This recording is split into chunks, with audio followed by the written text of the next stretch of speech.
Bismillah ar-Rahman ar-Rahim. Assalamu alaikum and welcome to another edition of Muslims Uncensored with me, Robert Carter, and our spiritual leader here at, what's your title? Supreme Leader, sorry. Supreme Guide and Leader of Five Pillars. Of Five Pillars, Roshan Saleh. We've got a lot to discuss. We're going to dive straight on in. It's going to be a fast, rapid-paced episode this week as, of course, we've got so much going on in the news. Let's start off the show by celebrating a win for the Palestinian cause, a rare win here in the UK as anti-Zionist academic Professor David Miller has secured a key legal win, basically defending free speech to criticize Zionism and Israel as well, in an important legal win for Palestine. This is how it's been described. A landmark judgment. The Employment Tribunal has found that the University of Bristol, his former employer, wrongfully dismissed the academic Miller, discriminating against him for his anti-Zionist views. David Miller was let go by Bristol University a number of years ago following complaints by pro-Israel groups and some students over so-called controversial comments that he made, criticizing Zionism, highlighting the work of the pro-Israel lobby and things like that, and it kind of snowballed from there. Roshan, just react to this straight away. We did an interview with David Miller yesterday. We'll play that out shortly. Just tell me what your reaction is to this story. 2 points. One is, first of all, he's an anti-Zionist hero, as far as I'm concerned, and he's done us all a favor, all pro-Palestinians, even Muslims now. Zionism, or criticizing Zionism, he has established in court that it's a protected characteristic. So we can't be discriminated against for being anti-Israel or anti-Zionist. So we can talk about it openly in the workplace, on social media, and we have a court judgment backing us up. And if our employers discriminate against us for being anti-Zionist or anti-Israel, we can take them to court, we can sue them, we can get loads of money. So basically, it is not illegal or problematic to be anti-Zionist in this country. Thank you, David Miller. Now, I'm not encouraging you to kind of be rude to people in your workplace or kind of go over the top with your anti-Zionism or anti-Israel rhetoric. It still has to be done in a polite way and a proportionate way, but he has established the fact that we can be anti-Zionist in the UK, and there's no problem whatsoever being that. The second thing that I noticed was actually his statement afterwards. And he said something very interesting. He said that Zionism cannot be negotiated with, it must be defeated. So basically, he is taking aim at the pro-Palestinian lefties, like Jeremy Corbyn, my favorite person, Jeremy Corbyn, the Palestinian Solidarity Campaign, the lefties, Stop the War, the people that kind of, they're a bit soft on Zionism in the sense that they're anti-Zionist, but they pull their punches. And they talk about things like a two-state solution. And I'm not sure if Stop the War does, but I'm talking in a general sense here. Whereas what he's saying is, no, this is an ideology that needs to be eradicated. You know, like apartheid South Africa, it literally needs to be eradicated, erased from the page of history as a racist apartheid colonial settler ideology. And the court actually found that his argument that Zionism is racist, that it's colonial, that it's a settler ideology, they call that a cogent and coherent argument, okay? So I think we have to take the gloves off when it comes to Zionism and openly say that this is an ideology that cannot exist in the modern world. There's no place for this racist, colonial, settler ideology. This is something from the 19th century, the 18th century, and it must be confronted, gloves off. Absolutely. And of course, tactics by pro-Israel groups to conflate Zionism with Judaism, of course, that's a way that they've tried to use it as a stick to beat pro-Palestine support with. But what this ruling shows us is that no, it's not racist to criticize Zionism because Zionism is a political ideology. It's not Judaism or all Jews. In fact, the irony is that that is actually considered anti-Semitic if you conflate Zionism with Judaism, according to the IRH. The IRH a definition of anti-Semitism. Whatever it is. Yeah, that rubbish definition. Exactly. Pro-Israel definition. That controversial definition, and that's actually, ironically, what pro-Israel activists do all the time. Before I get another comment from you, Roshan, let's hear from David Miller himself. I interviewed him yesterday for 5 Pillars, and his reaction following the news. Well, this is a historic victory. The university has the right to appeal. It's possible that some aspect of the judgment could be overturned on appeal. It seems extremely unlikely that the protection for anti-Zionist views can be overturned. I think that's now in as a precedent and can be used in the future. I've been under significant attack. The Zionists have tried to destroy my life. They got me sacked. They tried to destroy my livelihood, and effectively they tried to make me homeless. And they have failed in doing that, and they will continue to fail in doing that. And part of the reason for that is the strategy which we adopted, which was to say, other people, when they're faced with a Zionist onslaught, they will apologize, they will try and have a debate, or come to some kind of mutual understanding. There is no debate, there is no mutual understanding you can have with the Zionists. They just have to be fought. And the key role of Zionism in the future is to be in the dustbin of history, and that's where we're going to put it. So there you go, David Miller, echoing what you've already mentioned there, that we have to fight this. We can't shy away. We can't back down because of these intimidation tactics that are used by pro-Israel groups. I mean, at the end of the day, he won here at a great personal cost. We have to remember that. His academic career still damaged. He's probably never going to be hired by a university ever again. The legal fees surrounding this case, he hasn't actually paid them all off. He still owes thousands of pounds. And basically, they've tried to make him homeless. It was a pure character assassination attempt that was made. They're ruthless. The Zionist lobby and the pro-Israel groups in this country, they don't take any prisoners. They go after your reputation. They go after your livelihood.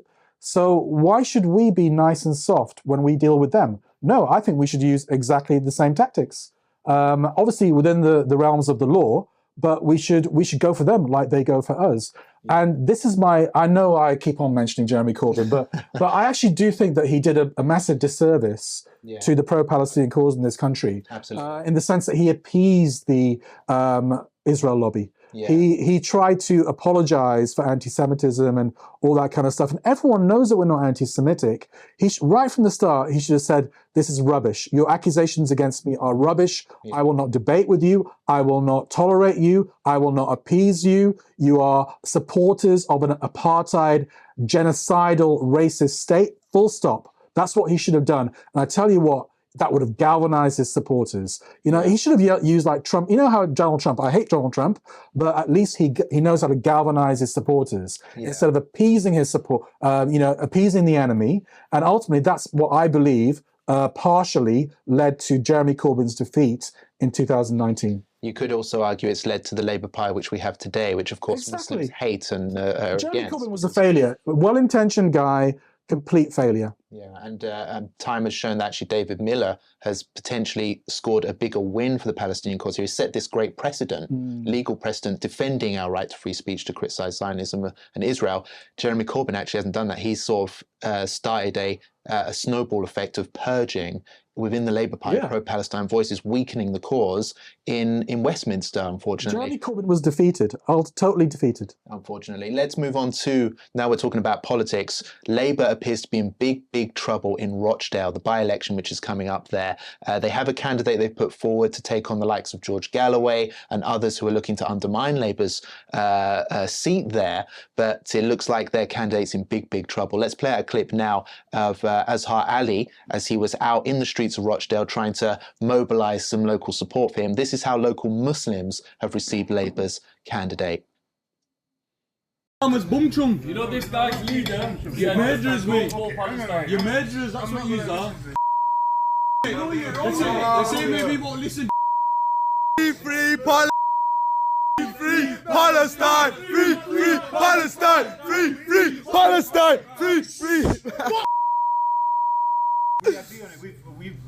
What? You started in? We want the obviously fine. We That's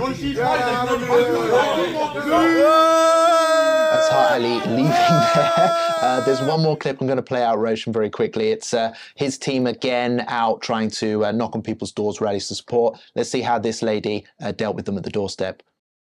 Hello? Hello? Yeah, Yeah? No, we don't support Zionists. Bye. We don't support Zionists. You can go away. Thank you. We're not Zionists. Yes, you are. Sorry. Bye-bye. Yeah, okay, bye. Ridiculous. So there you go. I mean, that's just a taste of the reaction from local Rochdale. I think this lady was a Muslim. I don't know. She might not be, but these are local Rochdale proud residents, and it seems like Labour's in serious trouble. And we know that from polling, which we published on 5 Pillars recently.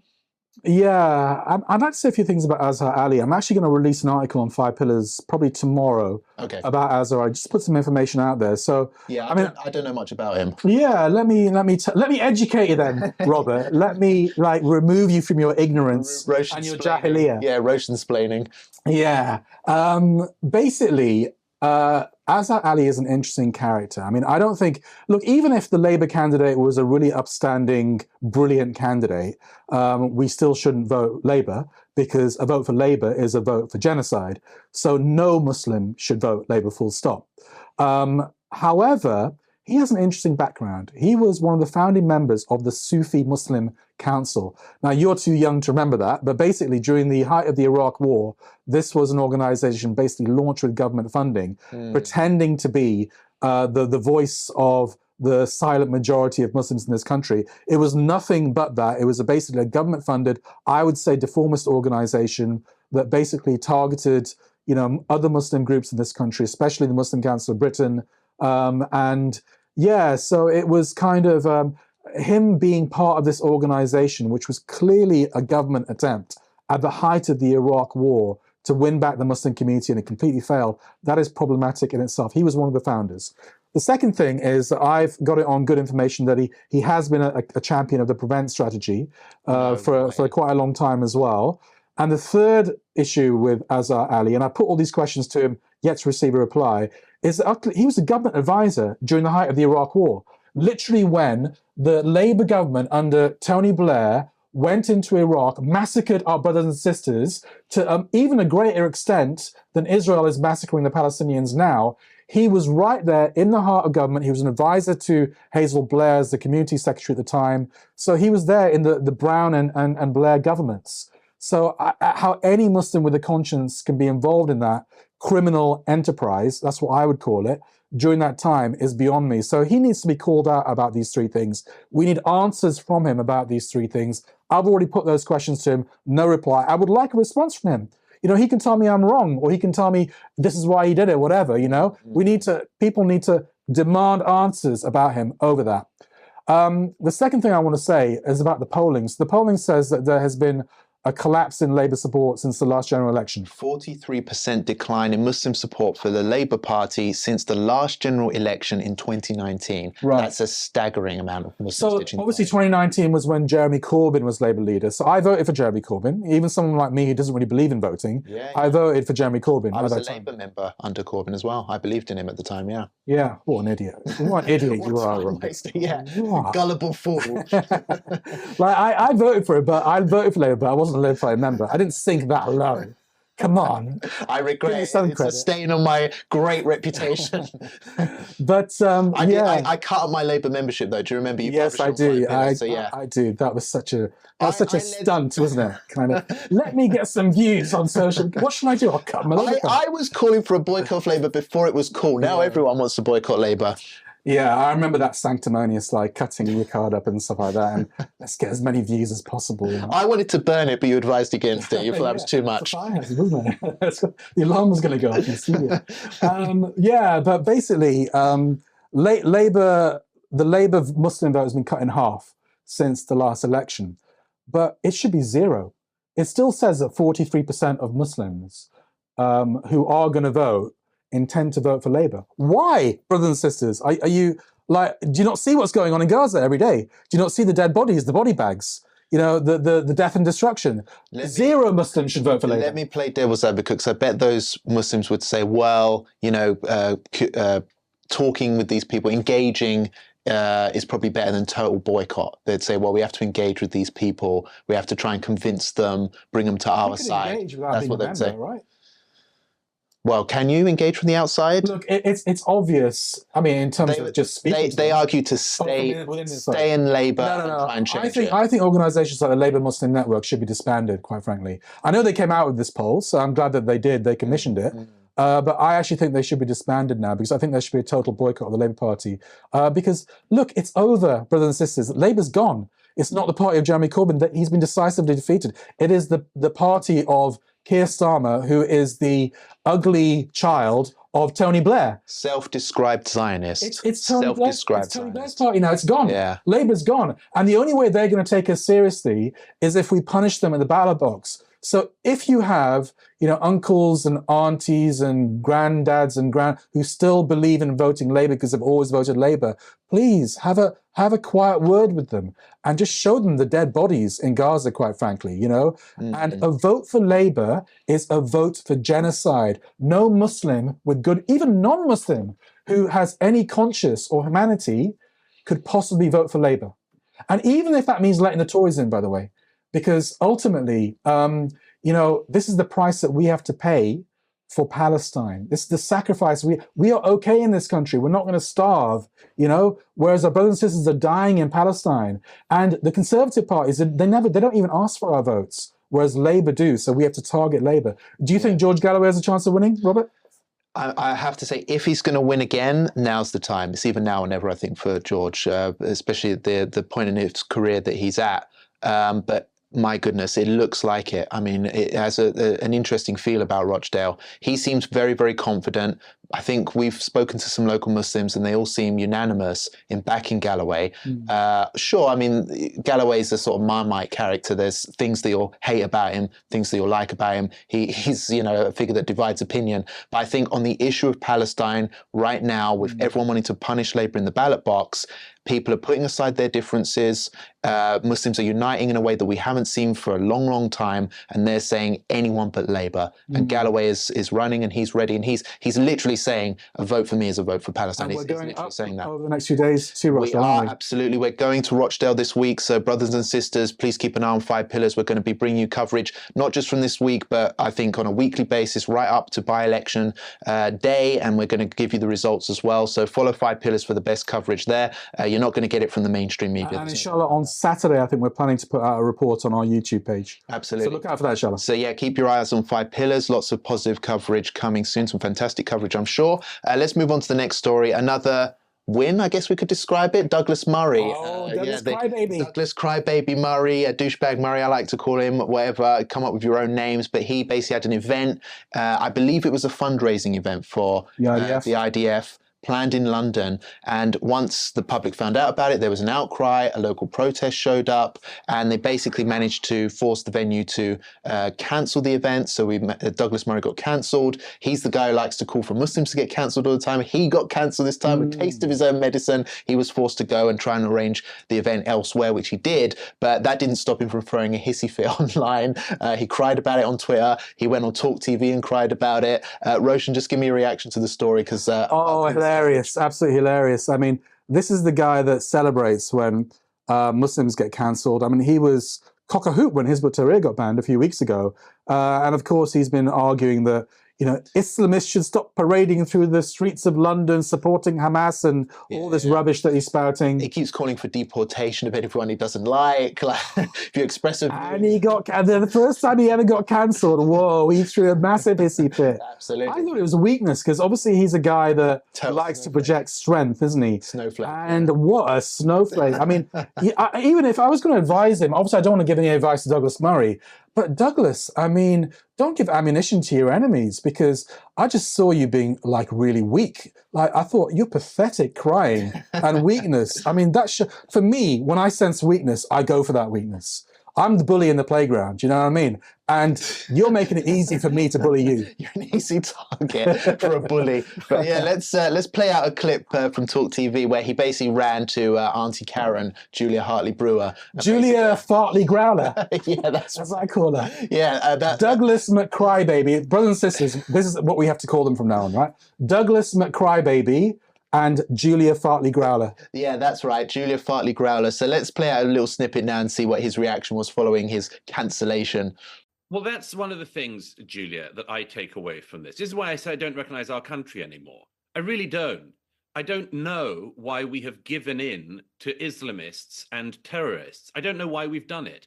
Why is it that Saturday after Saturday, people parade through the streets of London calling for jihad, praising Hamas, praising terrorists, and clambering over and defiling our sacred war monuments? Why do they get to do that every Saturday, but I can't speak in a theatre on Shaftesbury Avenue to a packed theatre, mainly of Jews? Why is it that if you call for violence against Jews day after day on the streets of London, that's A-OK?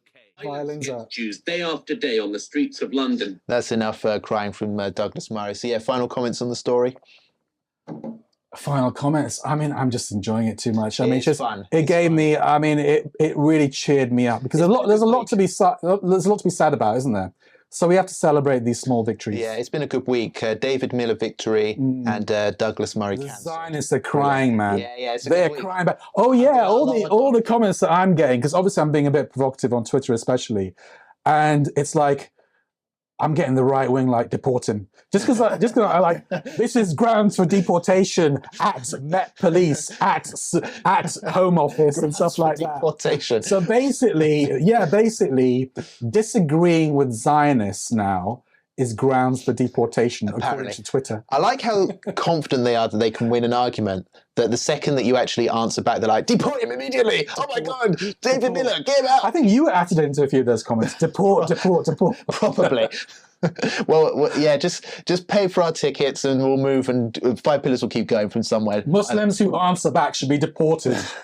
I've already said, brothers and sisters, my price is 100 grand. If you want to deport me, 100 grand. It's not that much. Cough up your money. Come on. I'll leave tomorrow. Yeah, and then you'll come back. What I'll do is I'll spend it all. You'll be take back. the 100 grand, go on holiday to Hawaii, come back 2 weeks later. Yeah, exactly. Refreshed for more controversy. Well, let's end this show on another good story. I can't believe it's actually a really good show this week.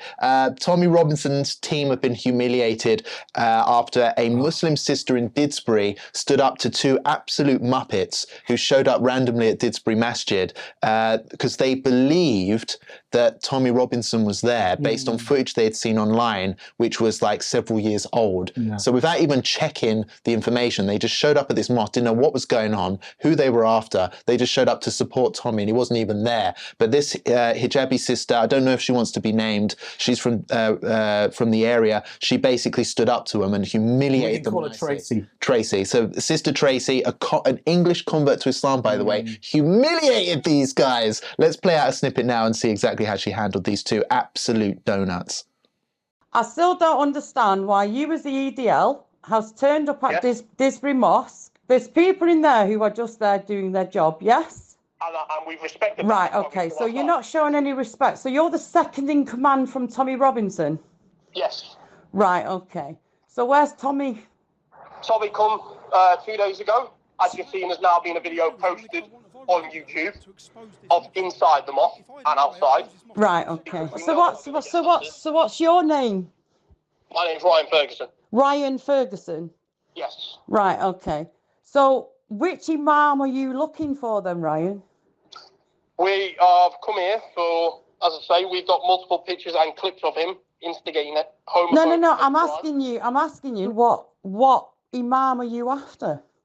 Which imam? What's the name? Well, let's not play soft here because I'm not playing soft. I'm asking you an actual question. Listen, I'm English. I'm speaking to you as an English woman, right? I'm asking you. What's the name of the imam? I don't care. Listen, Ryan. I don't care for your politics right now. I'm asking you. All I'm asking you is for a name. All I'm asking you for is the name of the imam that you're saying is preaching hate. He's preaching hate crime. But no, but what's his name? Amra. Amra? Yes, I'm not sure whether we're pronounced it right. We've got multiple clips. We showed multiple people pictures of him, and no one's. No, we don't need to cut it out. No, you don't need to touch him. People coming in. Yeah, we don't need to touch him. Ryan, how long are you going to stay there for? How long are we stay there for? Yeah. Well, we're here with multiple camera crews, and no, I'll tell you what. I'll be there in 10 minutes. Yeah. Right. Okay. They actually arrived at the mosque at 3 o'clock in the afternoon, and they didn't come into the mosque till 4:30. We think there's a new offshoot from the EDL being set up by Tommy and Ryan here, who was very proudly second in command. It just keeps making me laugh.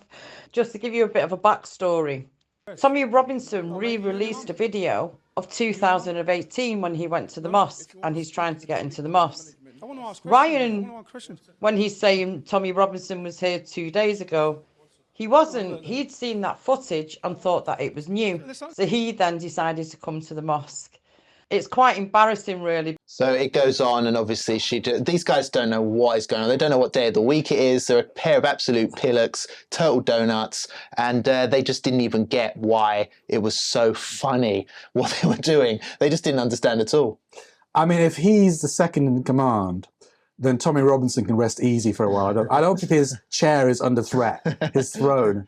Yeah. It's not like gonna be taken over anytime soon. I mean, Tracy, what a formidable woman. She took no prisoners, man. I'm not gonna. I know Tracy. I ain't gonna say boo to a goose when I no way, man. She intimidates me from here. Yeah, exactly. London. But I think that's very telling about how the convert to Islam here is the well-spoken, educated person in this dispute. The supporter of Tommy Robinson, the guy who's a critic of Islam, an Islamophobe, one of Tommy Robinson's main supporters. He's blatantly ignorant and just doesn't even know what day of the week it is. He's he looks like he doesn't even have a brain. He doesn't know what's going on. He's not even a good activist. He doesn't even know, he didn't even recognize Tommy Robinson's own work. He didn't even recognize that this was years old, something he did prior that had been uploaded again recently. The reason he just doesn't know. The context of this is obviously because Salman Abedi, the bomber of the Manchester Arena, he worshipped at that mosque a few times. But, I mean, he probably went to McDonald's a few times as well. Is McDonald's responsible for his bombing? Exactly. Yeah, I think the Manchester Arena inquiry exonerated that mosque of any blame whatsoever of, kind of radicalizing anybody. But of course, the mainstream media has done several negative stories about Didsbury Mosque, which is an excellent mosque from what I can see. We've visited it a few times. We have. They've been targeted by Islamophobic hate crimes, basically. There were several arson attacks. There were several arson attacks on the mosque, which could have killed people as a result of right-wing conspiracy, propaganda. The mainstream media as well, I would say, are a bit complicit in that by peddling these harsh stories on the mosque when they've been exonerated. So, I mean, this is a prime example of the damage that the Islamophobic industry has on Muslims living in the West. It literally creates an environment of hate to the point where people are actually willing to go along. These ignorant idiots are going to show up and cause trouble. And obviously they were there to intimidate ordinary innocent Muslims and stuff like that. So there we go. But anyway, it was a funny watch. It's been a good show. Hilarious, Robert. Yeah, I couldn't stop laughing. Splitting my sides. Well, there you go. Like it or not, that's the show. We're basically going to end here for now because we've got a lot going on this week. And a reminder to keep an eye on 5 Pillars because we are heading up to Rochdale to start our coverage, good and proper, of the upcoming Rochdale by-election, which could be the first opportunity for Muslims to throw a spanner in the works, to punish Labour in the ballot box for their immoral stance on the situation in Gaza. So make sure you stay tuned, and for all of our other fantastic coverage. Roshan, you want to end something? No, we're just going to not do an episode next week because you're too lazy. I knew I was going to say that. Yeah, basically, I've been doing so much fantastic work. I'm taking a short break next week, so Muslims Uncensored will also take a break because without me, it's not a show. This show hinges. Would you, if I wasn't here, you'd still do the show, wouldn't you? Yeah, absolutely. Yeah, people tune in to see me. Absolutely. Yeah. What are you doing next week? You going on holiday or something like that? Or? I've got a family and a life outside of 5 Pillars. You might be surprised to learn that, but I actually have a life away from you. So I'm going to focus on that for once. But don't worry, we will be back in action. I'll still be texting you in your private time. Don't worry. Get me to do jobs. Yeah, absolutely. No, I will be back. So don't worry. Don't worry, everyone. Robert will return back to work on 5 Pillars, inshallah, very, very soon. But next week, yes, Muslim Uncensored is taking a break, but we will be back the following week with plenty more stories, I'm sure. And keep sending in your suggestions and and your comments. We appreciate it greatly, and it helps to keep us doing what you guys appreciate the most, which is creating an impact online and in the news arena. So thank you very much, guys. Assalamu alaikum to you, Roshan, and assalamu alaikum to everyone at home. We'll catch you next time on Muslims Uncensored. It's Ma Salama. Assalamu alaikum for now.